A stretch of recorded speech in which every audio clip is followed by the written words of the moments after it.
All right, here we go.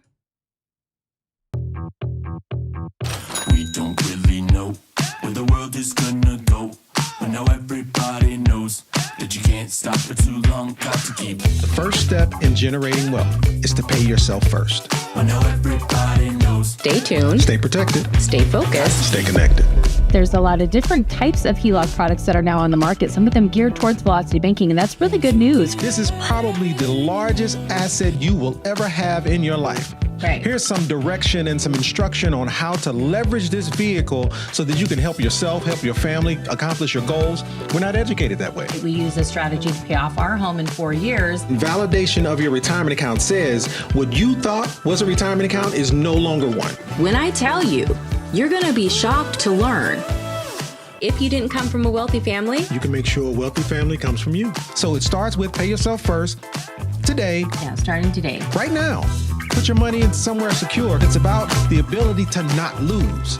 I will take base hits all day long versus winning and losing. Somewhere secure, compound your money, and then you leverage OPM, other people's money, to exponentially grow it. That's how you generate wealth. So whether you're joining us to crush debt or build wealth, time is the most valuable asset. And we're so grateful that you're spending your time here with us. Keep going. Welcome. Tonight, we are going to be talking about advanced tax strategies and why December 31st is a very, very important date if you are looking to maximize your tax advantages for 2024. Why is this important? Yeah, it's interesting. So with this election finally over, I was dealing with a lot of clients who were just saying, hey, you know what? We're going to wait. We're going to hold until the election is done. And then once the election is done, we'll do something different. Well, now it's time to do something different. And the problem is, if you were thinking, you know what? I know I want a self-directed retirement account. I know I want to be able to understand where my leverage is coming from, but I need some time again. I'm not doing anything until whoever is or is not in office. We're running out of time. There's a short window of opportunity here for you to be able to become properly structured so that you can do what you want. Now, the good part is getting properly structured is just one piece of it. Then you also have to fund your properly structured vehicle. So we'll walk through some of that as well. Okay. One thing, when people hear properly structured, they go, why? I don't even know what that means. I don't know what that means to me or what the benefit is. Why should I even care about this topic? It sounds like a snooze fest. I'm really concerned about what's about to happen due to the election results. Not everybody's into it. I think that's what it is my mic's picking up me. Okay.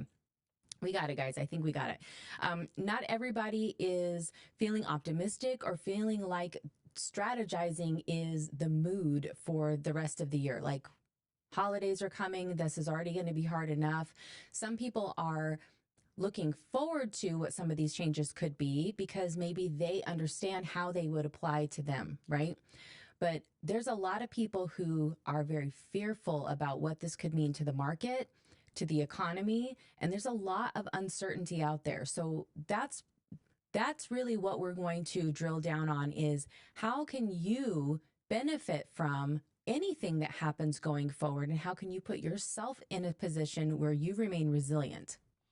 It's if you stay ready, you don't have to get ready, right? Yeah. So because when I say properly structured, what do I mean? I mean you being placed in a position where you get to do whatever you want to do, when you want to do it, however it needs to be done, and you are not waiting for someone to give you permission or someone to give you access or someone to tell you where you can or cannot go, or hey, make sure you only walk in this lane and this lane is not open to you. No, I want to be structured such that when I'm ready to take action, I can take action regardless of what the opportunity might be, regardless of who's in office, regardless of whether inflation is or isn't high. Did Elon Musk say something stupid today? It doesn't even matter. Maybe. Right? My point is, it does not matter what the options are, what the dynamics are. I'm prepared.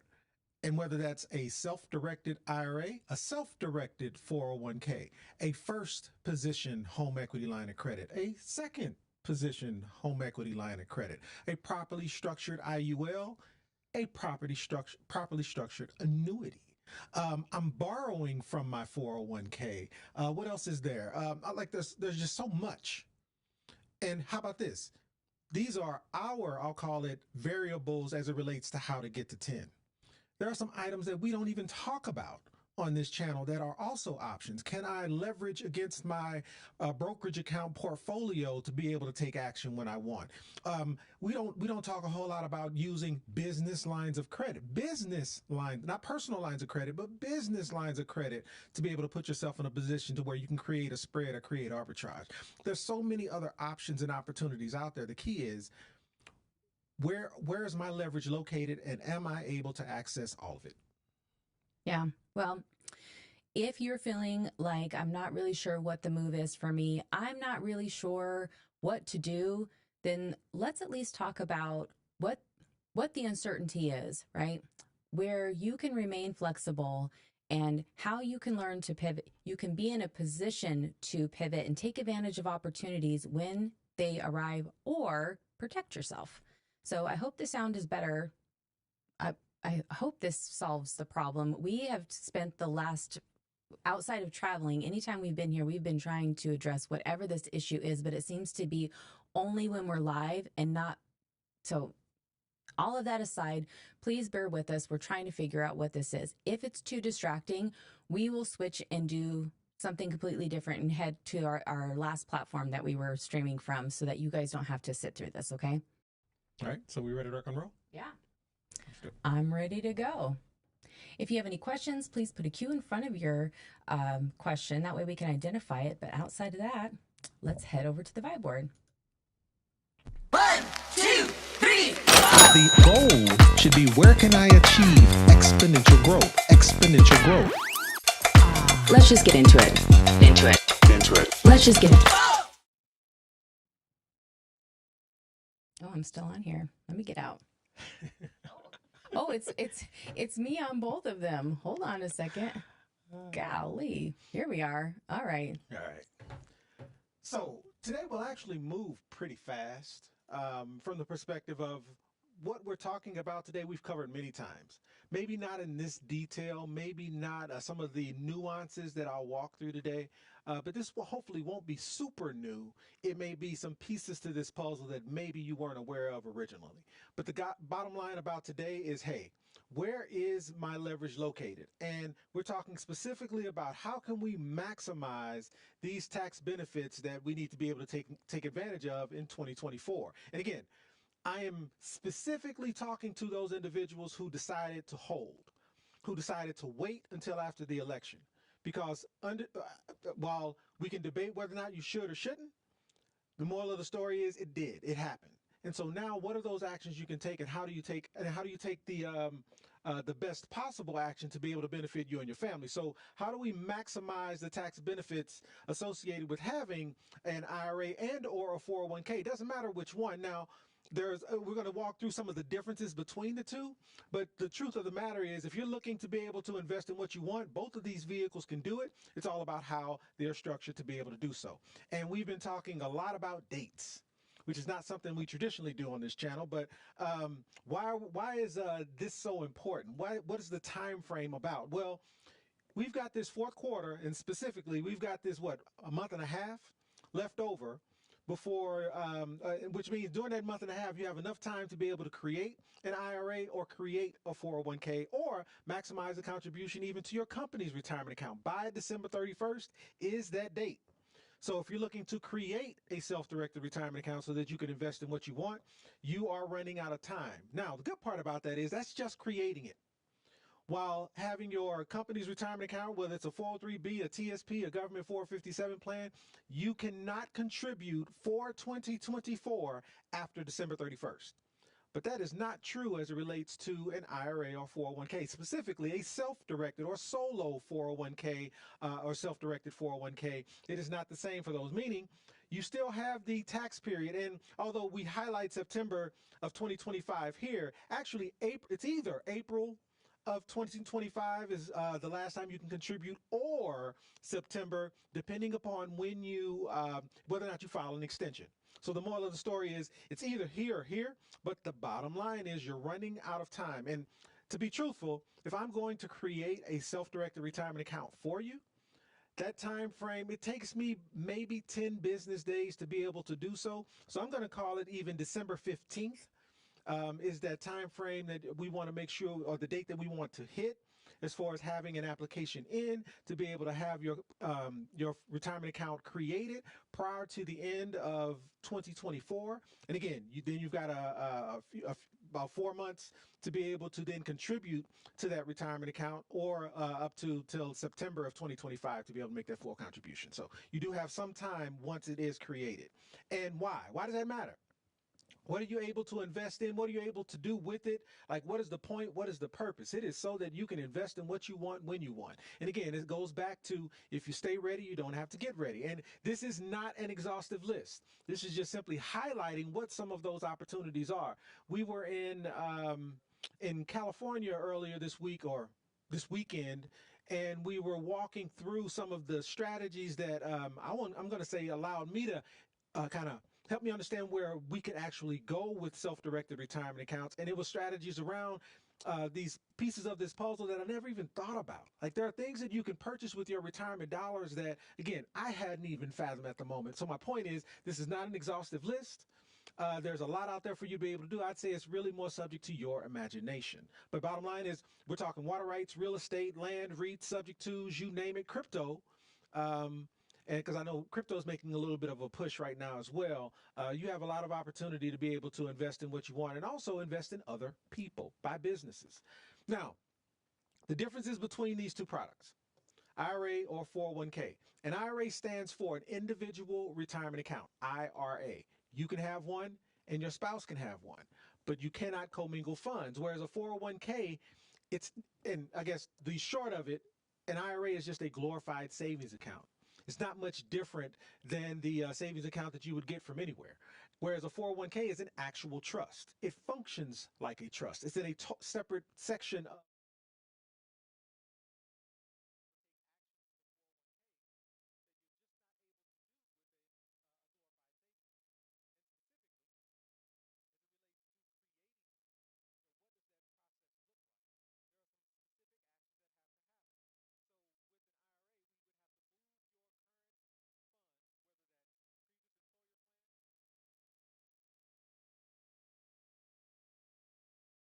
let's see here.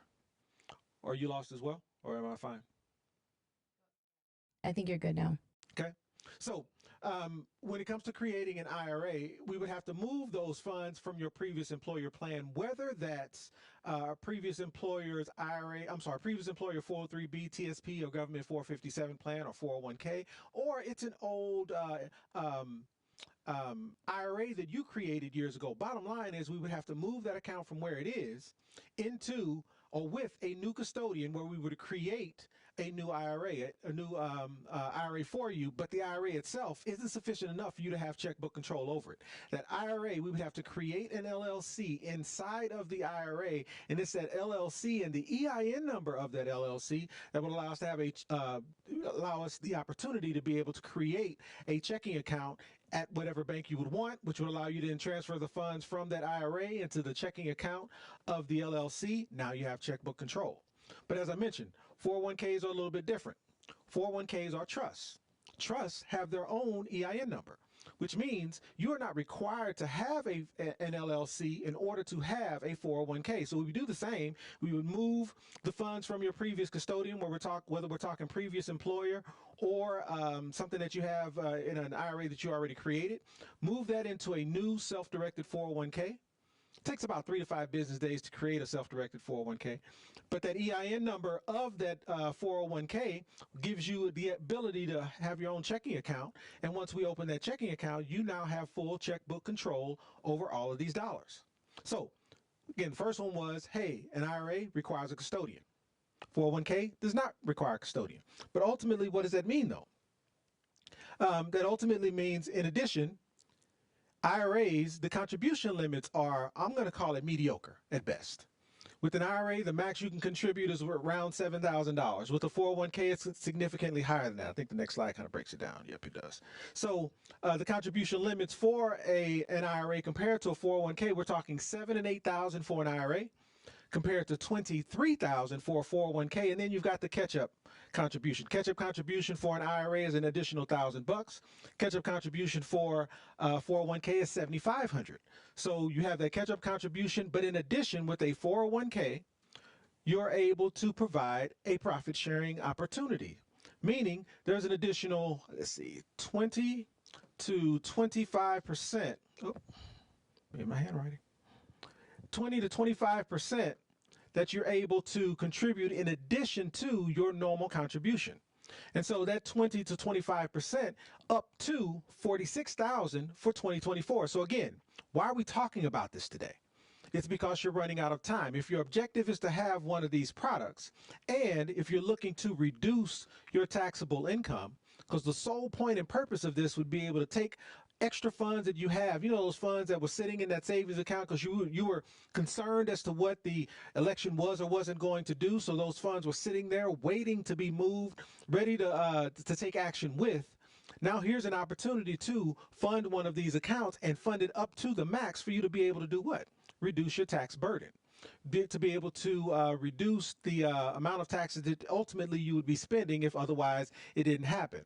And for those of you who normally get bonuses around this time of the year as well, this is also an opportunity where if you're trying to understand what should I do, where can I place this bonus, this is where there's an opportunity to increase your contributions or add that as a contribution and take the tax deduction for the additional dollar amount that you ended up picking up this year. So one other piece I want to mention here is we are headed into 2025 though. And the contribution limits for both IRA, well, did IRA increase? The contribution limits for 401ks are increasing for 2025 and are going up by an additional $500. So I think it's 23.5, right today, 23,500 for 401k, which makes the catch-up total being 31,000. And if I'm not mistaken, the PSP amount is also increasing to 46,500.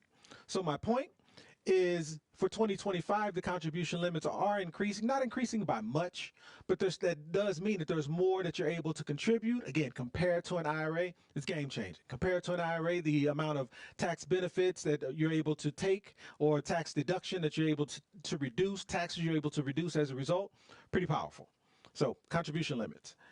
And IRAs, if you're wanting to, I'll call it, take a distribution from your retirement account prior to 59 and a half. So this is for those of you who may not have hit that retirement age. The only way you can do that without having a taxable or penalizable event is through a 401k, meaning you cannot leverage an IRA, but you can leverage a 401k. And I think that's the next slide. And for how much? For 50% of what's in it, up to $50,000. So 50% is the maximum amount that you're able to borrow from your 401k. And regardless of the dollar amount you have in your 401k, let's call it $200,000, the max you can take would be 50% of what's in it up to $50,000. And the cool part about this is if you have an account where you are commingling funds, that is times 2.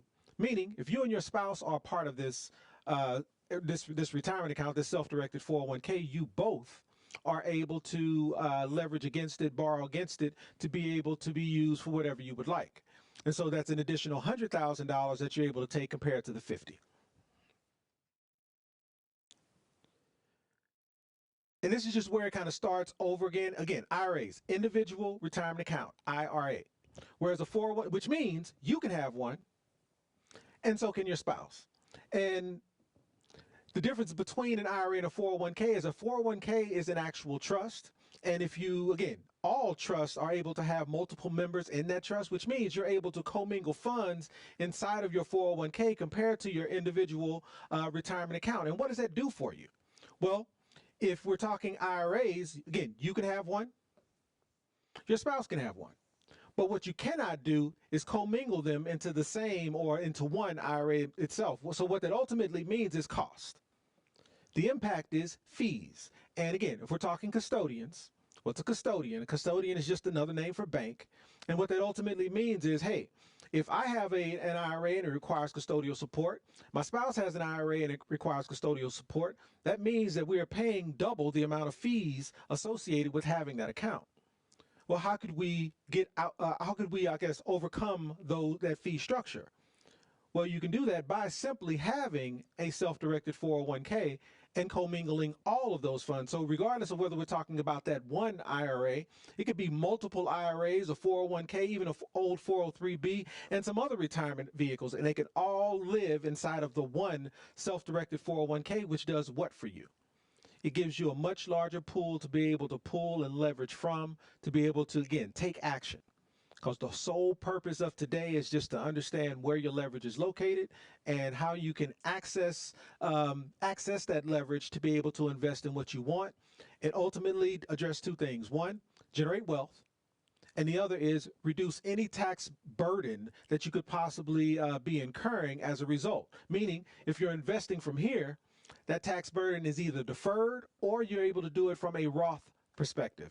And we are not going to address Roth today. I think Angelica kind of hit upon that earlier, and that was we're going to focus today on that date and what this date means, meaning the end of the year and what the impact of the end of the year has. But what we're going to focus on next week is breaking down how Roth plays a role in this process as well.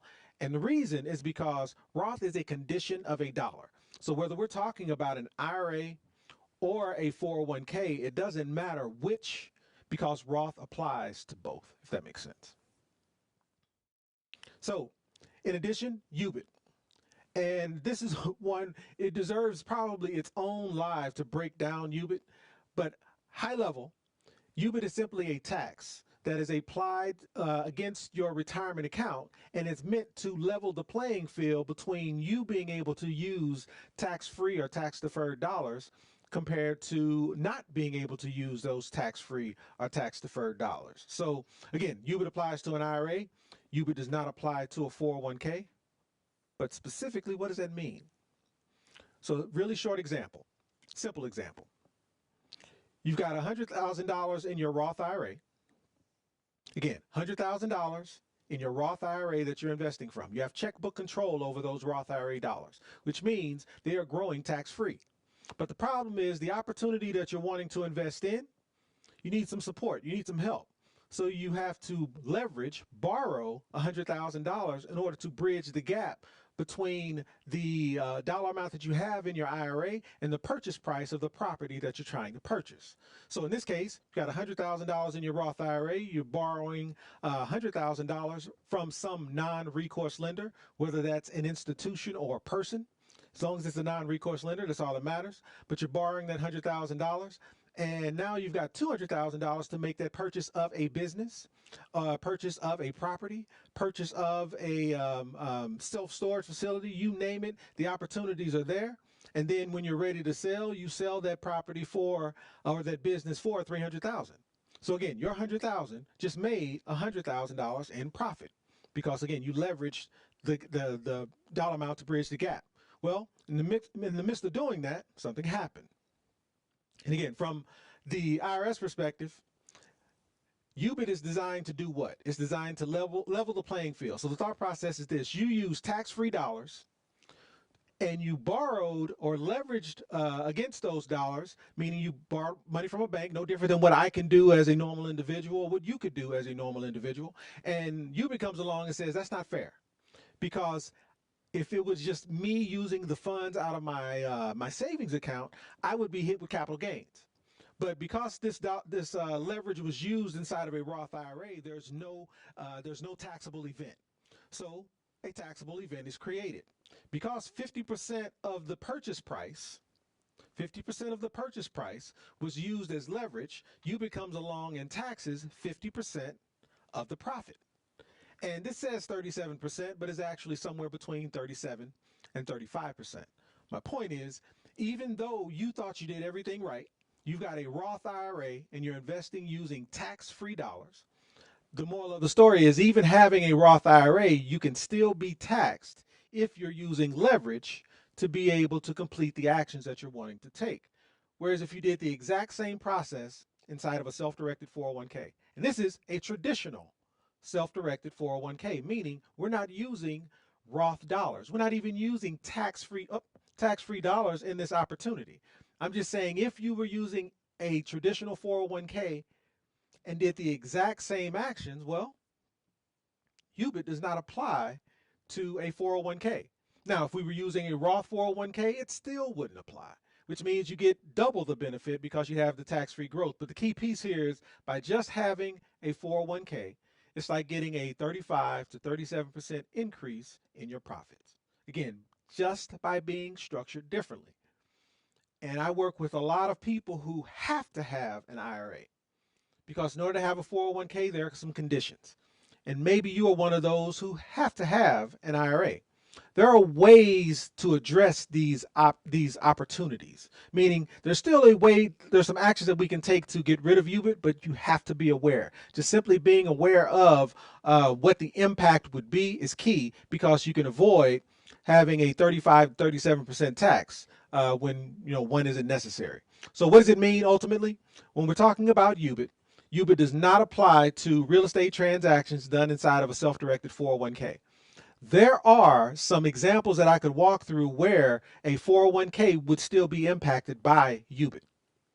But in most cases, where we're just simply talking about leveraged real estate transactions, you're fine. If we were talking about flipping, you can get yourself in trouble. If we're talking about buying a business inside of your 401k, we need to have some discussions around that too. But when we're just talking about real estate, simple real estate transactions like bought a home, fixed up the home, put a renter in the home, the rent is paying growth back to my 401k, not a problem at all. When we get into some of those more technical activities or more detailed activities, then that's where I would just say we need to have a conversation.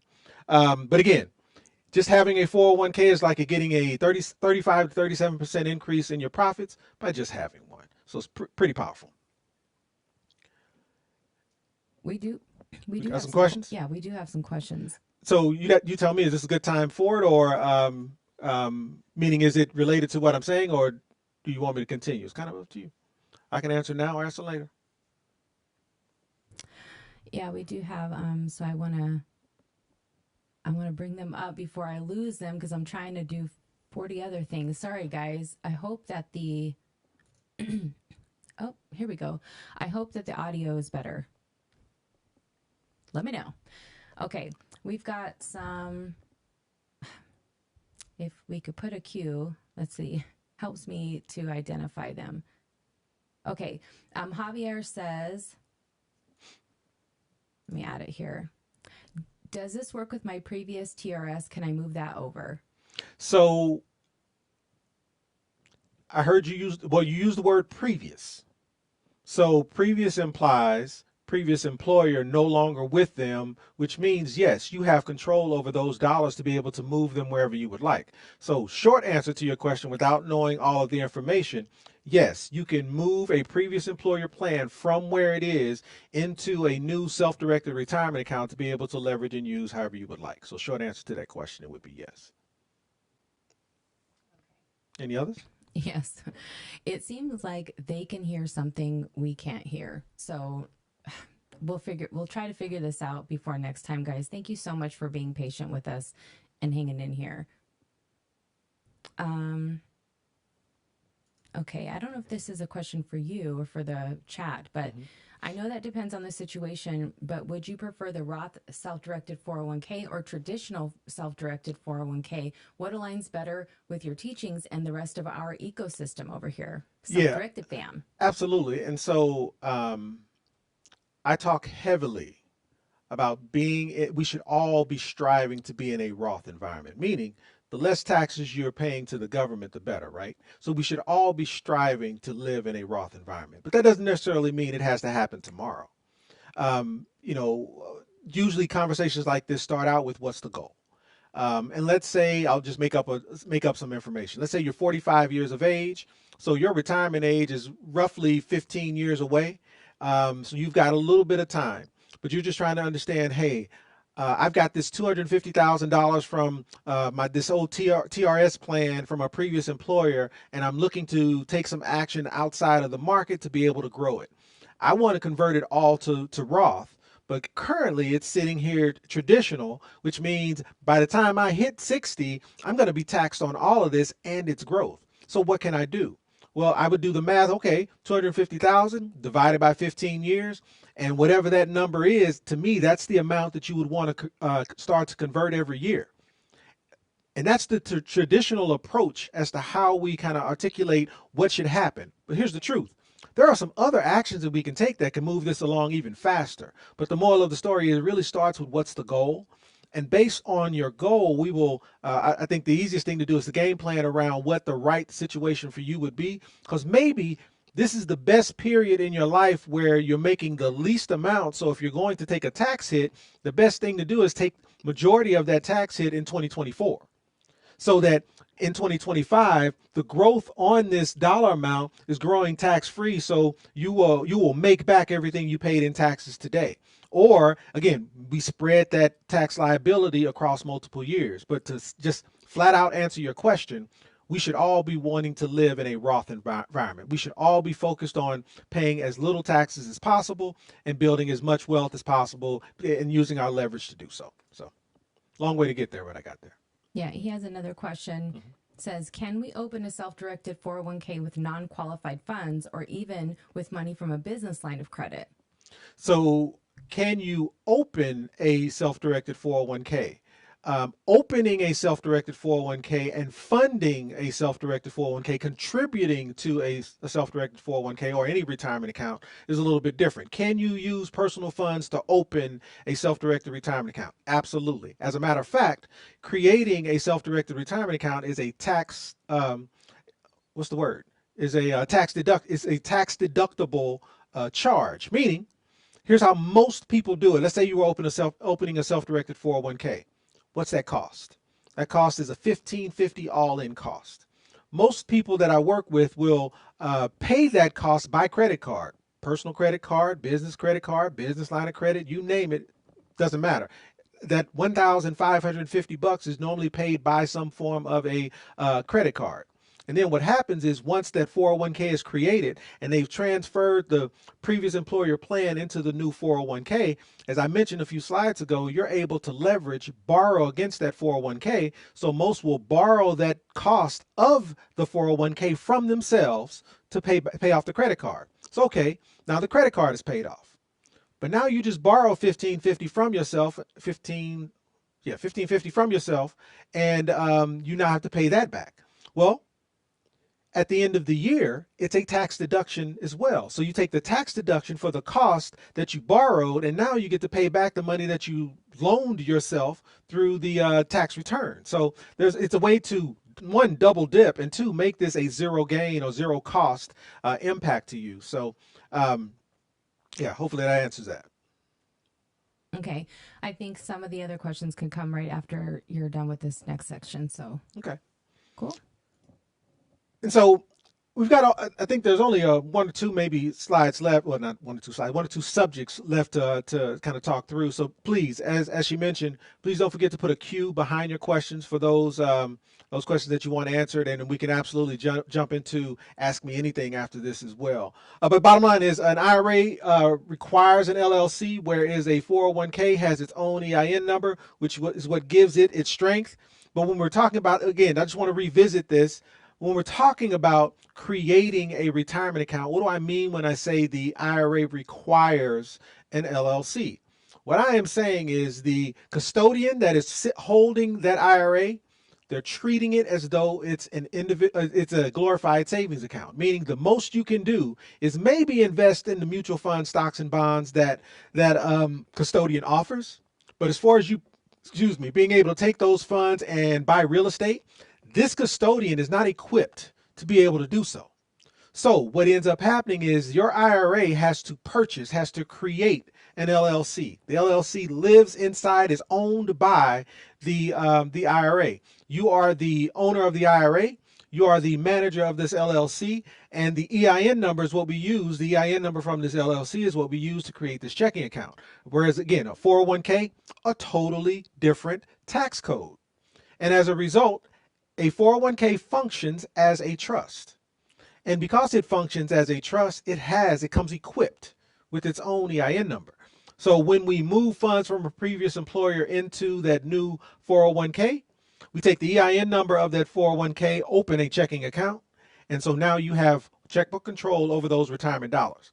One of the strategies that we will start to dig into later this year, probably more detail next year, is what does that structure inside of the 401k need to look like so that you are maximizing its potential?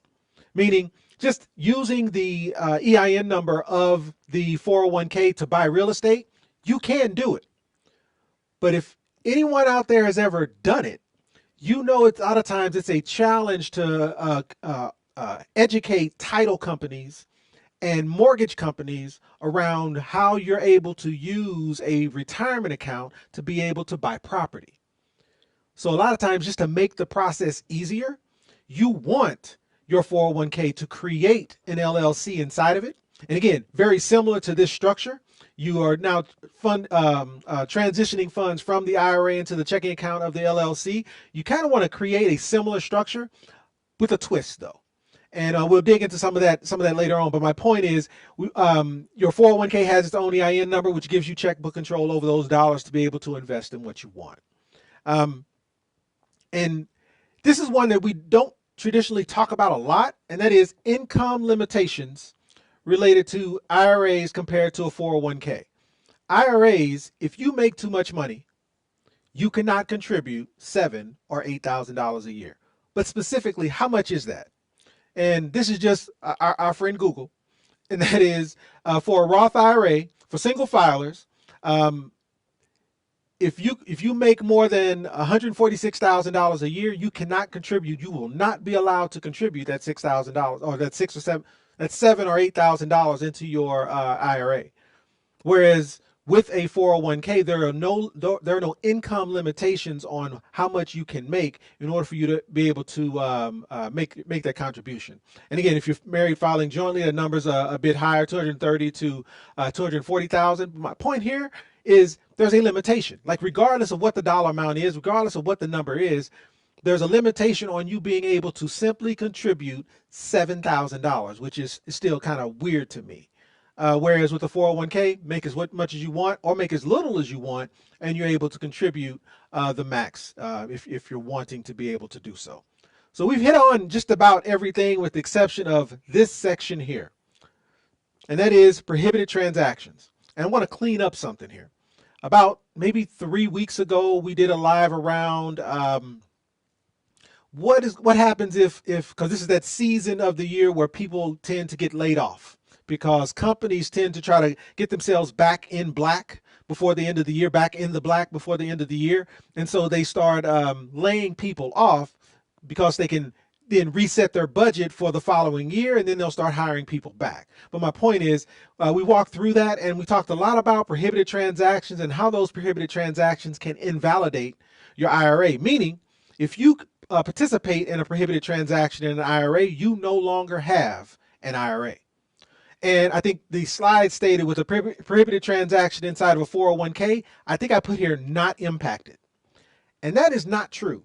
It's not that it's not impacted. It's that the impact isn't detrimental to the retirement account. Meaning, if you engage in a prohibited transaction with your 401k, you will have a penalty. There will be a monetary impact, but it's not enough to where it now causes everything in your retirement account to be distributed, and therefore you lose all of the tax advantages associated with having a retirement account.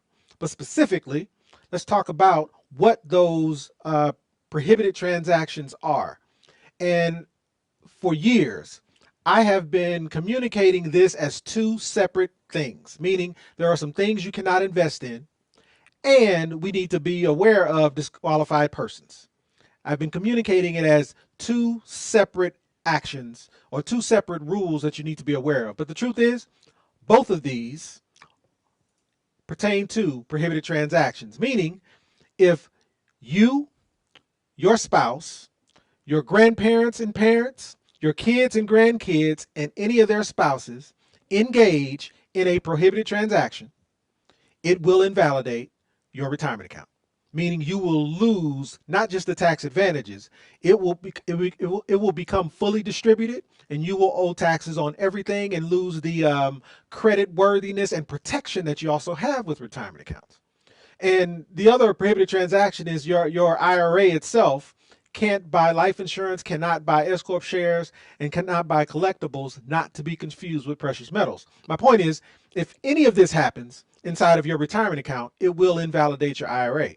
If you do any of these exact same actions inside of your 401k, it won't invalidate the 401k, but there may be a fee, maybe a cost associated with that happening. Meaning, if you buy life insurance inside of your 401k, actually, you can buy life insurance inside of your 401k, but where and how it's used is the piece that needs to be addressed there. And if you engaged in any disqualified, or if any disqualified persons are engaged in any actions inside of your retirement account, it won't necessarily invalidate that 401k specifically, but there may be a fee associated with it. There may be a charge. And again, we can talk further about that, about your specific situation as it relates. So we've covered a lot. IRAs, 401ks, this is really about timing. We're headed into December 31st. So you've got till the end of the year to be able to create either one of these. What I wanted to highlight is what are the differences between the two and why one matters compared to the other. IRA requires a custodian. 401k, it's a trust. IRA contributions are much lower compared to, what is that, 69,000 if you're under the age of 50, and 74.5, I believe, or something like that, if you're over the age of 75.5, if you're over the age of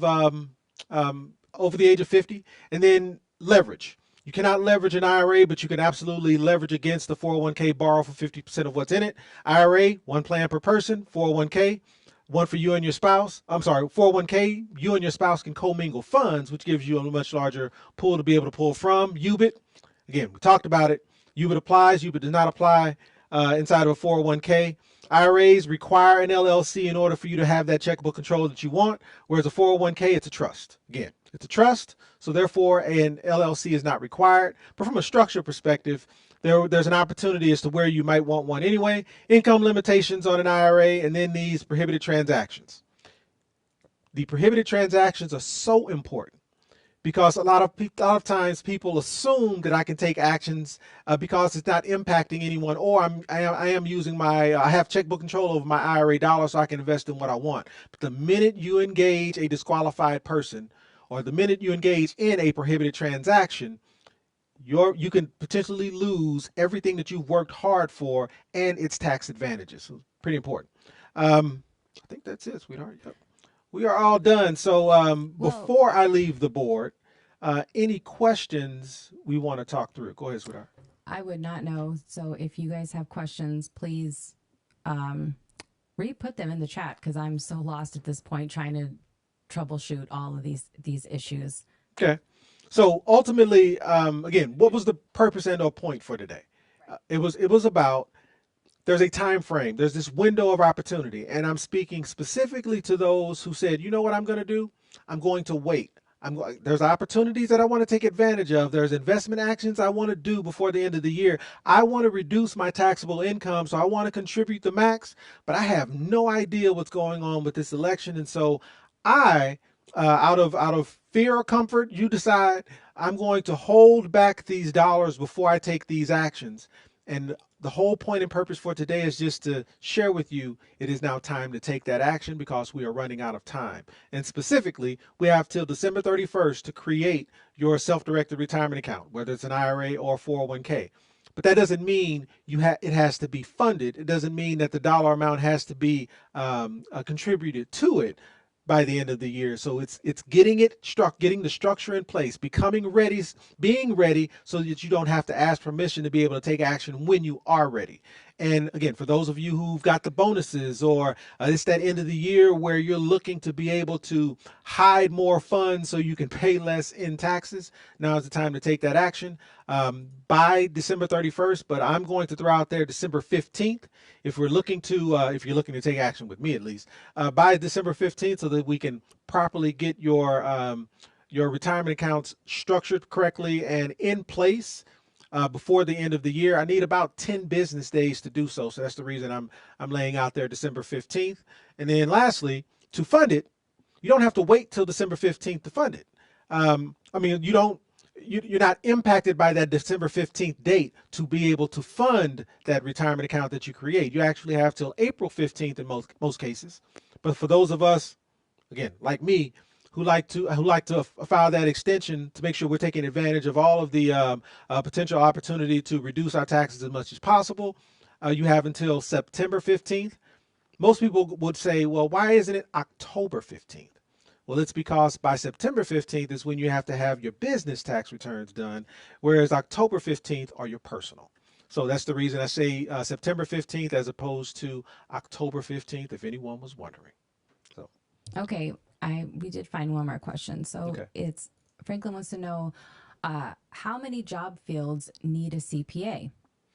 how many job fields need a CPA? So, one, I don't know the answer to that question. I don't know, but I'll give you my opinion on what I think you mean.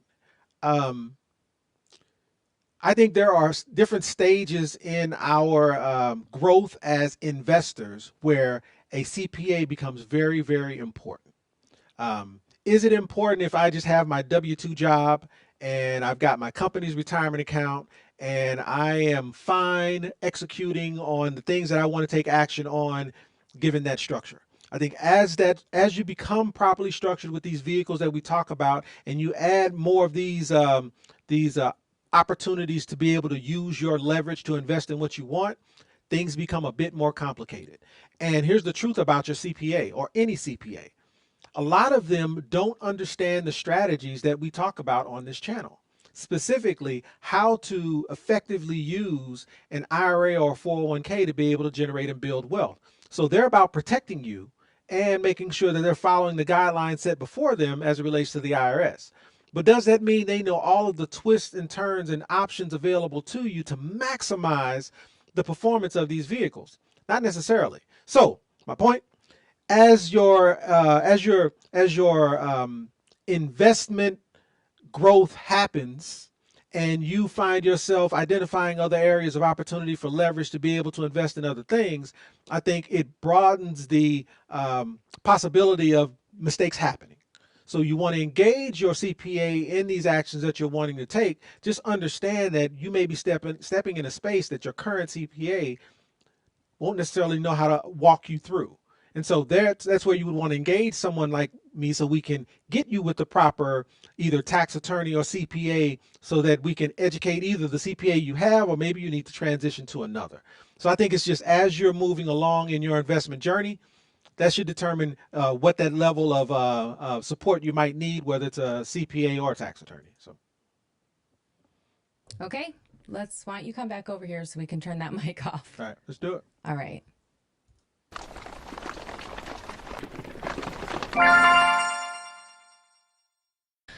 Okay. Sincerely. Not really sure why. Are we back? No, we're not back.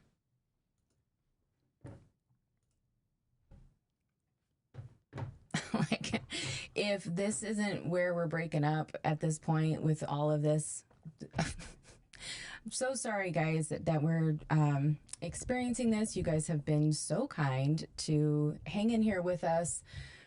It's super hard to troubleshoot when we can't create and be live, and they're trying to do things without us being on the live stream. So we may have to do a live stream of troubleshooting, or we're going to have to abandon this new platform and go back to what we were using before. At least we know what the tech things are over there, and it doesn't impact, you guys being able to tune in, ask questions, hear us fine, those types of things. So hang in here with us. With this new studio, we had to add some different things and orchestrate all of it together somehow. So we really appreciate you guys. Absolutely. And I think the key is, if you have questions as it relates to the subject that we're talking about, sound issues aside, it's easy. Selfdirected.info/live. Get on my calendar. Let's talk about it. Because everyone is different. Everyone's situation there's nuances that everyone is just a little bit different. So I would suggest that little 15, 30-minute conversation just to get aligned. If nothing else, just to address where the opportunities are so that we can kind of push you down the path. Okay, Gabo has a question, but first I want to add this in. His audio does not sound like this on the calls, so you can look forward to that. All right, Gabo says, what about if I don't have any IRA or 401k currently? Can I start and fund a self-directed 401k from scratch to its yearly maximum with my business line of credit or savings that are non-qualified money? And what I love about this, Gabo, is all you're saying is, where's my leverage so that I can take advantage of this? And if we haven't said it a million times, we should just change the channel to where's my leverage, right? And how to maximize your leverage. So not only are you trying to maximize your tax advantages, but you're also trying to maximize your leverage and find the arbitrage or the spread in between where those opportunities are and are not. And that's exactly what we're going to talk more about next week when we dive into why it is critical to take action on this now when it comes to Roth conversions. So if Roth has been on your radar and you have not had a strategy, or you're using your current employer plan to try to utilize Roth, you definitely want to tune in, and hopefully we'll have all this figured out. But by then, I will do my absolute best. Okay, so to Gabo's question, sorry.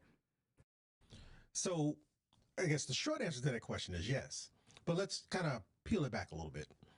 For an IRA, it requires earned income. Any earned income can fund an IRA. So can I use money from savings, money from a line of credit to be able to fund an IRA? Absolutely. We've kind of talked about the differences. IRA, $7,000, $8,000. While that's not small, is it enough for you to be able to hit your ultimate goal? That's the question. And I can't answer that question for you. With the self-directed 401k, the contribution amounts are much larger. Can I take some of that earned income that I have to fund a 401k? Well, how do you get a 401k? A 401k first starts with, I need a business. I need a sponsor. That sponsor can be any sole proprietorship, any LLC, any S Corp, any C Corp can sponsor a 401k. I can't just have a 401k if I don't have a sponsor. And think about it. None of us who have 401ks or TSPs, how did we have those? Where did they come from? They came from the fact that I work for some company. That company is what sponsors that 401k or that sponsors that TSP. And any income generated by the job that I work for this company that sponsors it, that income is now being used to be able to reduce my tax burden or contribute to that retirement account. So you are no different.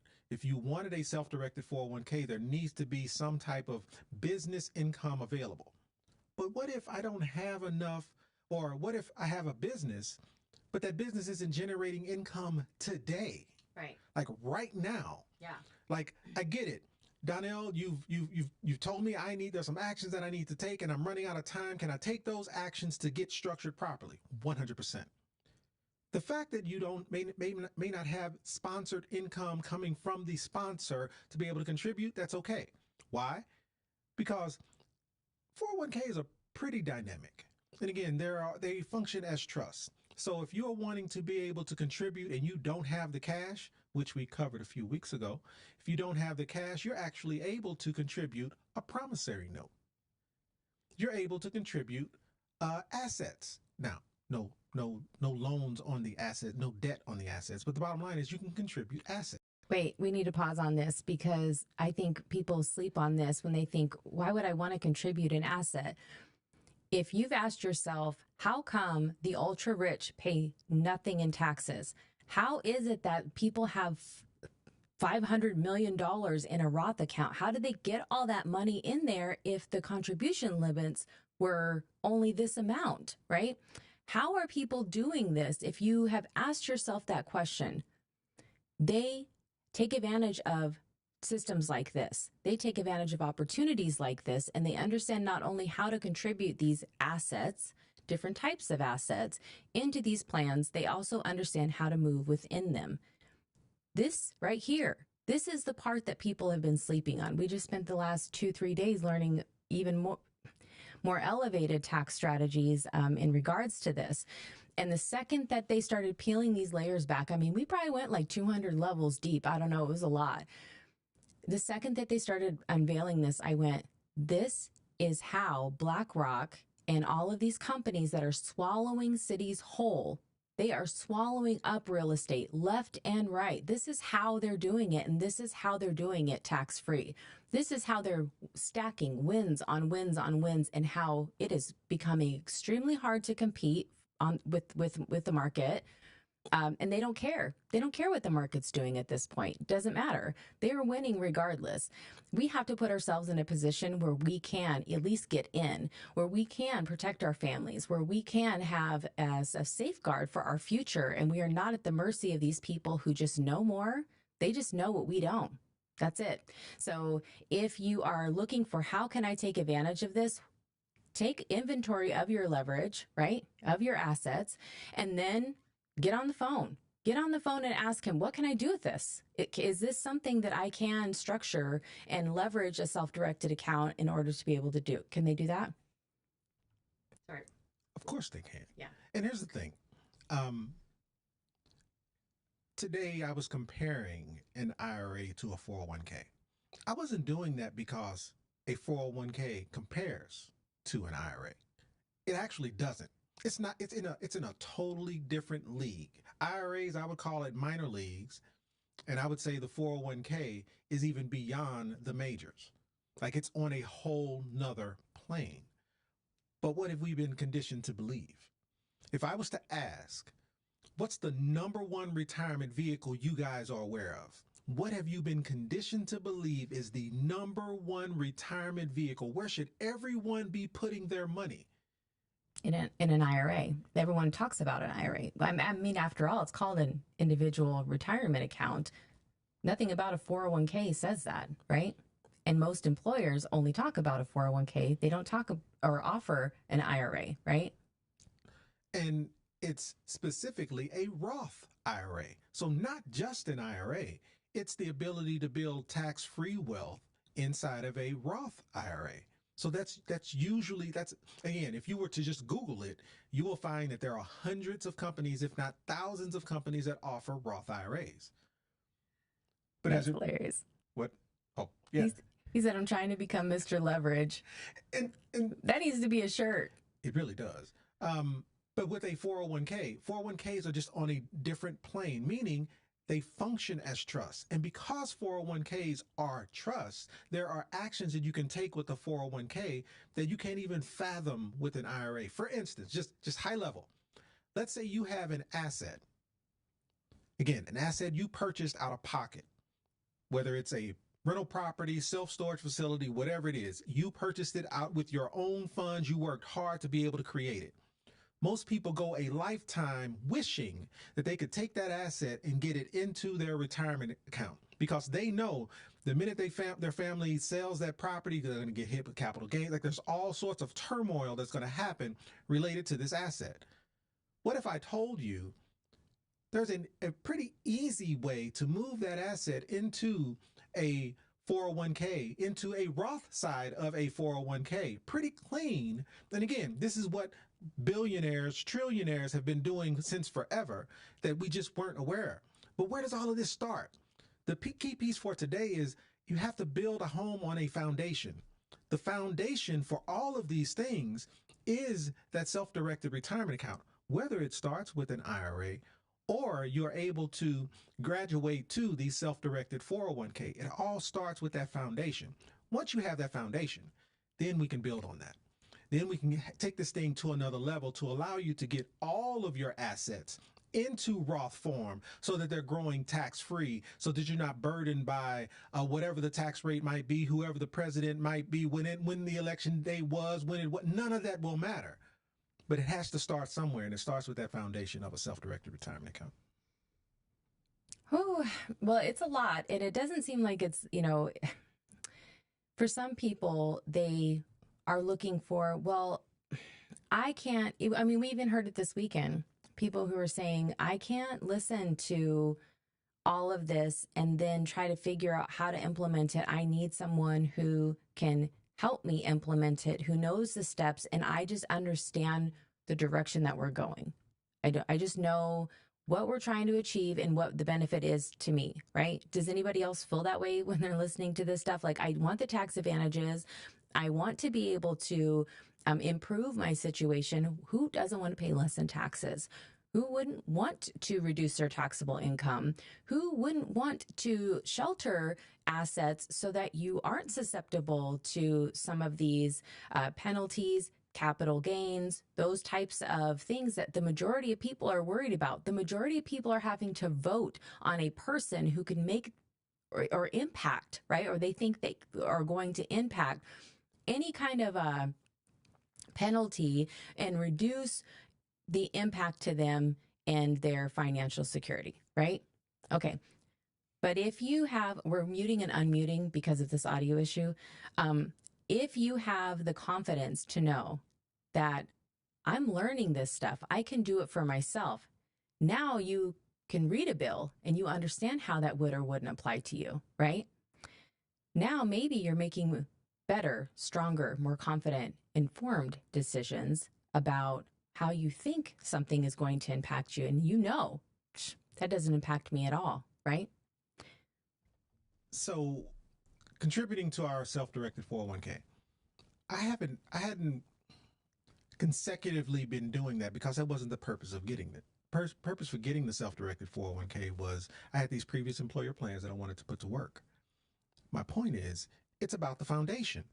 It's about just having the foundation there so that when I'm ready to contribute to the max, when I'm ready to move assets that we purchased personally and we want to move those assets into the retirement account, or income is such that we want to make sure that we are max funding our 401k, but we don't have the cash to be able to do so. So we want to contribute assets. Like, the key is, if you stay ready, you don't have to get ready. So it's making sure that the foundation is there so that we can just take that action when we want to. A self-directed retirement account is designed to stay as close to zero as possible, meaning it's a passive account. So when you move funds into a checking account of a self-directed retirement account, the objective is you're going to invest externally. You're going to buy land, REITs, subject tos, whatever it is.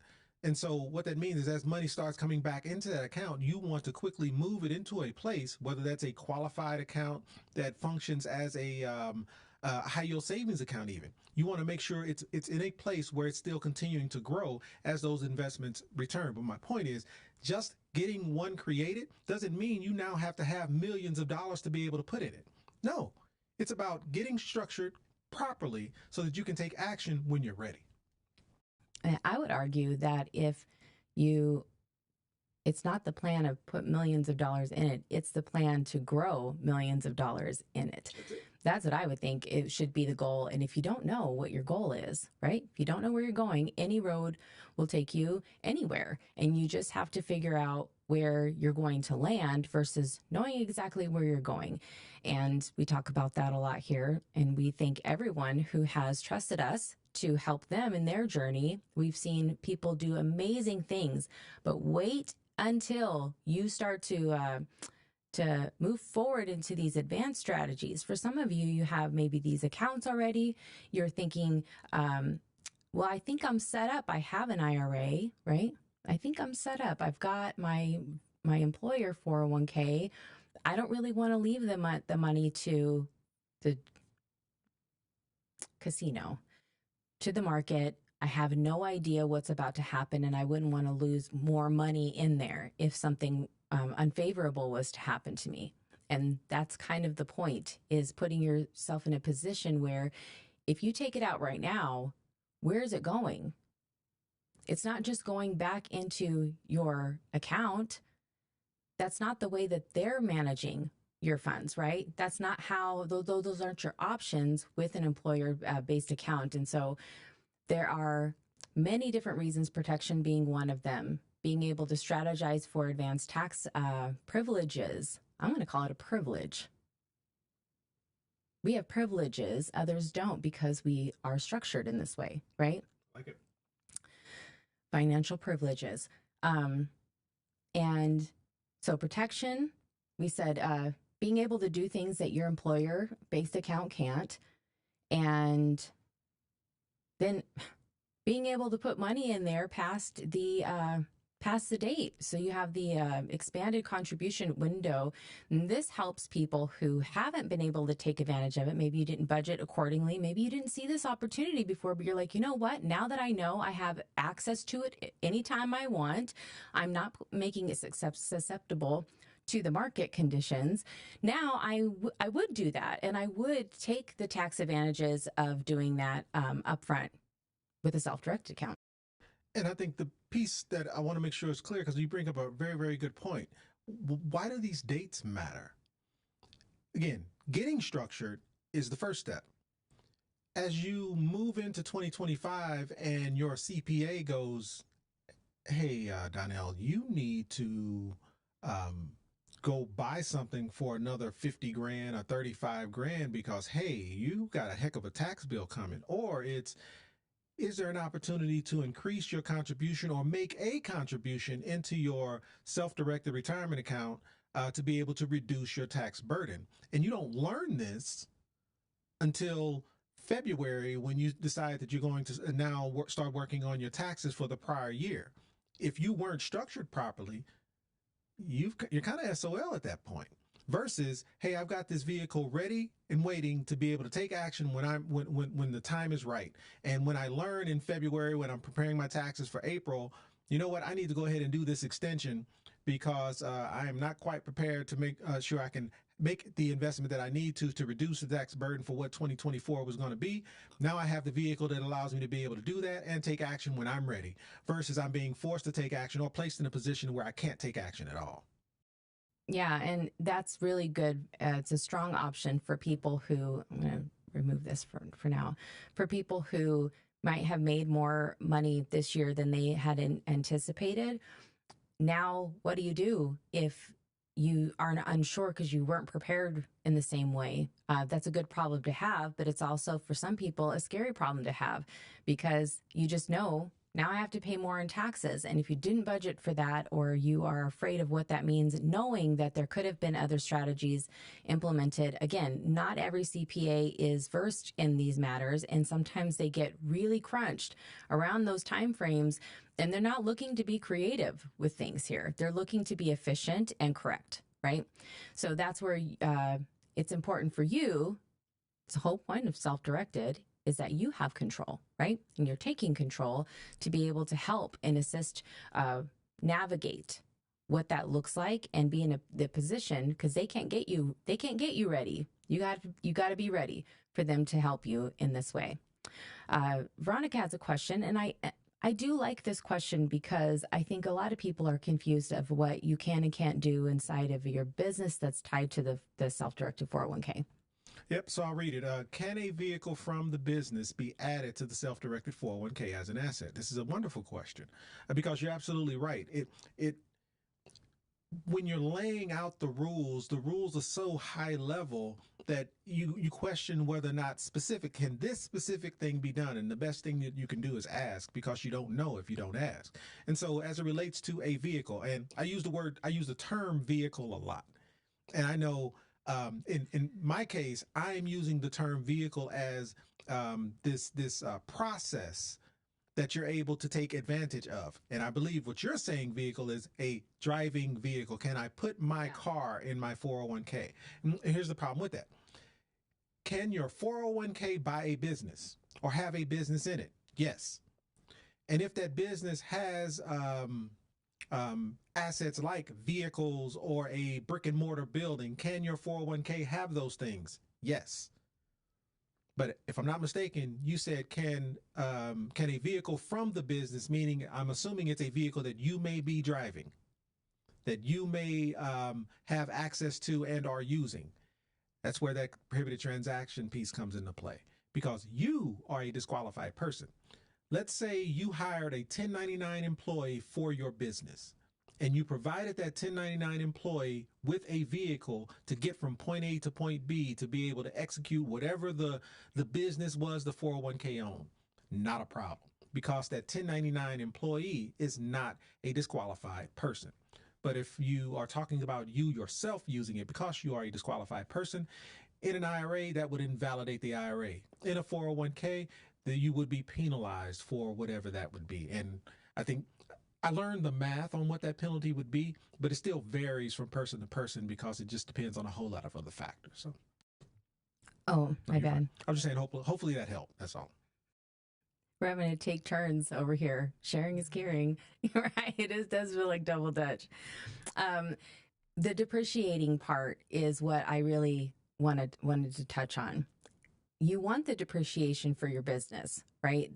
This is where I think depreciation for your business and depreciating assets in general changed for me over this weekend, because what I learned was this is not the game, y'all. If I could seed anything with what we will be doing ourselves and bringing y'all along for the ride, it would be that those are two completely different things, but as impactful, if you could think of how impactful a depreciating asset can be for your business, tax-wise. If you can think of, and when I say a depreciating asset, I'm really not even talking about a vehicle, even though a lot of people do take advantage of that, right? This is tiny, this big. Is it going to focus? This big. It's a mustard seed compared to when they are devaluing, demarketizing. Is that a word? It is today. It is today, yeah.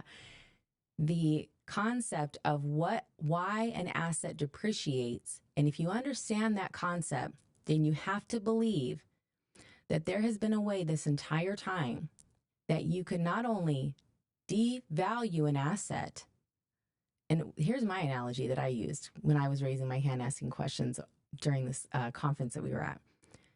I said, so is this almost like you take this asset, you put on the ugliest outfit that you can find for it, you put it inside of this vehicle, and then the IRS goes, ew, nobody wants that now. It's ugly. Nobody wants it with those clothes on, those outfits, those socks with those shoes. Are you kidding me? There's way too much for people to even process. They're not going to want it. You get to put it inside the vehicle now that it's been orphaned by everybody, right? And then you drive it down the road from your 401k into another location, right? And then by the time it gets to the other location, you take off that outfit and you put a whole new outfit on, and it's like those 90s makeover shows, right? And boom, it is now extremely valuable. It has gained value, but it can't be taxed now because it's been driven to another location while it was made to seem unattractive. That's different than depreciating. That's a completely different game. And that, my friends, is where we're going. And I am not going to apologize at all for what's about to happen in our family or in yours. And neither should you. Okay, we have another question. You want to speak to that? No, I think you did it well. Spot on. Okay. Well, you know me and my analogies. I always try to bring it to some food, but this time wasn't food. Yay me. Look at that growth. Okay. Roger says, did I get it on time? Okay. I have an off-topic question concerning a recent conversion with a mortgage company lender. Okay, well, go ahead and throw it in the chat. We think we've got enough time to be able to address it. Veronica says, I thought the LLC could not have more than yourself and your spouse to keep it at a self-directed 401k. So how can you 1099 out an employee to drive and still be able to keep it a self-directed 401k? It's a great question. Great question. Yep. So in this case, the 401k, again, functions as a trust. The owners of that 401k is you and your spouse. But when you're investing, you aren't buying anything. Your spouse isn't buying anything. Your 401k is making the purchase. You just happen to be acting on behalf of the 401k. You're acting on behalf of the trust. So the trust buys a business. and that business requires employees, not full-time employees, part-time employees, or contractors, but it requires support. Whether it's a property management company for your rental properties, whether it's someone has to check people in at the self-storage facility. So someone has to live in that little house, at the self-storage facility, giving keys and making sure the codes are right. Someone has to be there. And so again, the 401k owns the self-storage facility, but that self-storage facility requires other support. And so you are absolutely allowed to hire, meaning your business, you as a business owner, let's take the 401k out of it. Let's say you own the self-storage facility. Unless you're going to be there 24 hours, someone has to run the things necessary in order to keep the business a viable actual business. So you are allowed to hire. You just can't hire full-time employees. So in this case, your 401k that owns a self-storage facility can absolutely hire an attendant to be a 1099 contractor to be able to manage the day-to-day activities inside of the business. And here's why that's important. If you did it, you would be invalidating your 401k because you are a disqualified person. So someone has to do it. And so therefore you are allowed to be able to hire others. And again, not full-time. So 1099 or part-time employees, just fine. But this is also how a lot of corporations skip out on having to offer benefits, right? This is a cost savings strategy. So it's not something that is exclusive. There are more people who are 1099 contractors, even some of them switched in their same role to being 1099 so that they could negotiate what some of these benefits are, right? I have countless stories of working for Ford Motor Company where I would be downstairs in the cafeteria while employee X was cutting their retirement cake. And the plant manager brought the watch and handed them the watch. They put the watch on. We ate the cake. We did the hugs. And on Monday, they were back as a contractor. Why? Because it is one, they have the knowledge. So these are people that you can hire who you don't have to train. So there's a benefit to the I'll call it the system in them being there. And then two, because they are now contractors, there's no FICA, there's no benefits that have to be paid. So it's a cost savings to the employer, even though the wage might even be higher for the employee. Right. Yeah. So if the 1099 employee is what the majority of people do who utilize self-directed accounts, because you can't own, and regardless of what influencers say out here in these streets, you can't have a self-directed account for one of your companies and have full-time employees with another company.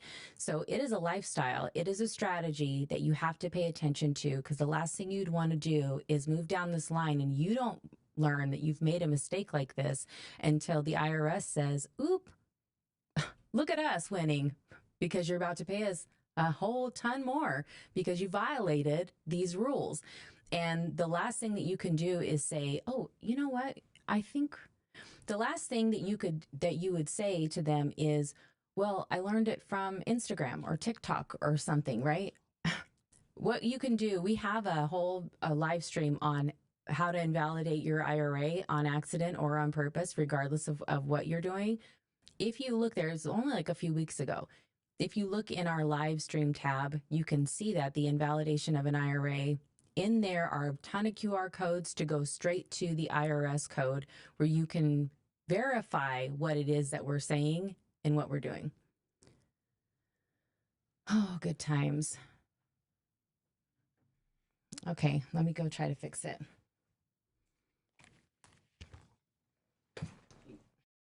In the meantime, I believe there was another question that I can answer silently. Let's see here, without the video. Sounds like, Roger, you had a question around, you reached out to your recent employer wanting to talk about a VA cash out loan option. Well,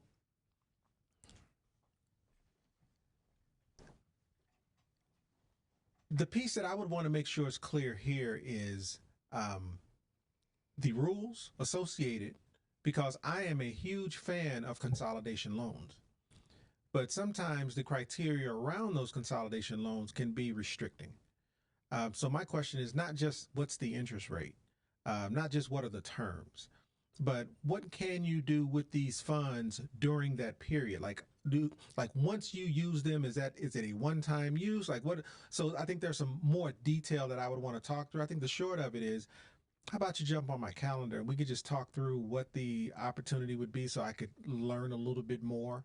Because I don't want to say something wrong, but moral of the story is I'm a fan of consolidation loans as long as, one, you've got the cash flow to be able to sustain whatever that usage of the consolidation loan would be, meaning using round numbers. Let's say you borrowed $50,000. That $50,000 cost you $500 a month, but you're going to use that $50,000 to pay off debt that is costing you $800 a month. So you picked up a $500 a month asset to pay off, or I guess $500 a month debt to pay off a debt worth $800 in total, which means there's a $300 pickup in cash flow for you to be able to, again, address that debt over time to be able to pay it back. I'm a fan of that, but it all depends upon those variables associated with your cash flow, how much, all those kind of things. So, Doing the long math matters. Hashtag long math matters. That should be a shirt.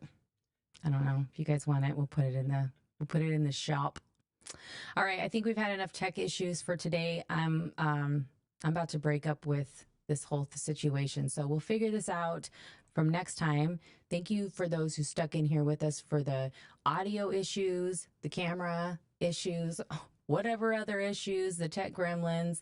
We really appreciate you guys hanging in here with us, and we promise to always do our best to give you value. If you have further questions from here, you go right here. Go right here to get access to all of the resources that we have, including how to book a call with Donnell. All consultations are free, and so just get on there. Pick a time that works best for you. See what else. That's it. All right, hold on. Let's get this off here. We like to end with, if you didn't come from a wealthy family, you can make sure a wealthy family comes from you. Say it again. Hold on. If you didn't come from a wealthy family, you can make sure a wealthy family comes from you. So stay tuned. Stay protected. Stay focused. Stay connected. I'm Angelique. Guess what? I'm Donnell. And our goal is to help you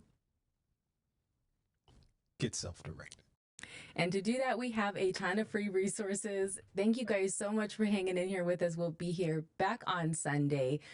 It's 6 p.m. our time, and we're in Arizona, so we don't switch times. So now that's 5 p.m. Pacific Standard Time, 8 p.m.